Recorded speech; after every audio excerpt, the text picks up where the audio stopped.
morning guys. Good morning mga commander. Aurora's gaming tayo, no? Aurora's password ngayon ay ipipost mo yung shop para makakuha ka ng reward. So dito, happy Valentine's pala guys, no? Kahit Valentine's magdudurog tayo. Magdudurog tayo ng mga puso. So yan, kapag Aurora kayo, so papatalo kayo ng round 1 hanggang round 2-4 o 2-2 para makuha nyo lahat ng pasig nyo. Ganyan talaga pag bida, no? Nagpapabigay sa isa.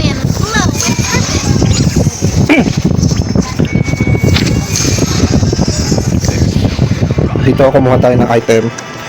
Hinanda natin yung Enchanted Talisman. Bubo tayo dito ng Mystic Meow.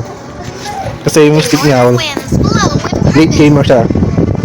So, Aurora, late gamer. Level 7 na tayo guys, no? Mapapansin nyo, unang-una tayo dyan sa level 8. So, yun yung advantage ng Aurora. Sacrifice the HP, then gain the gold or economy. Dito, round 2-3, mag-start na tayo mag-item. Mag-item saka mag-set up. So, bilhin natin lahat ng 4 gold cost 0, saka 5 gold cost 0. Tapos lalatag natin yan. Sure win yan guys. Walang bag. Level 7 tayo, level 6 pa lang sila. Tapos dito guys, huwag kayong magre-refresh, no? Para makaipon kayo ng burst energy. Magbabay lang kayo ng hero kapag kaya yung mga core heroes nyo. Stargazer tayo dito. O kaya naman, mage. So Mystic Meow, si pinaka-core heroes dito ay si pangalan ko. Mystic Meow. Ayan, si Julian, no? Si Julian, mage, Mystic Meow, tapos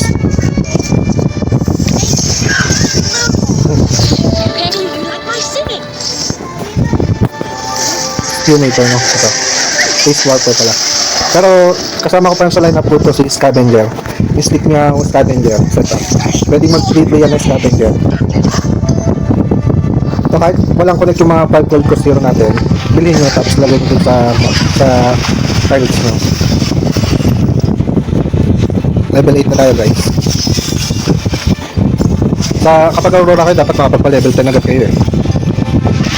Level 10 para sa Mystic Meow, no? Kahit mga 2 gold cost, 2 star lang yung mga ano natin, 4 gold cost saka 5 gold cost, paldo yan. Ito nga, meron na tayong Kiyo, nabuo na natin yung Mystic Meow. Sa Mystic Meow, pipili ka dyan kung magic attributes or attack attributes. Ang ano ko dito, preferred ko dito, magic. Kasi chul dyan yung coin natin dyan. Kung Leslie naman kasi, pag physical tayo, marksman, Mystic Meow. Kaya lang kapag marksman Mystic Meow, kukunti yung 4 gold cost hero niya, si Hana bilang, di ba? Pero dito kapag ka-mage ka, tapos Stargazer, yun yung mga 4 gold cost hero mo. Si Cyclops, yan, si Valentina, si Parsa, tapos may 5 gold cost hero ka pa na Rafaela. So much better kung mag-mage ka kapag Mystic Meow. Yan, nabuo na natin 6-6, nakapagpa-level 10 tayo.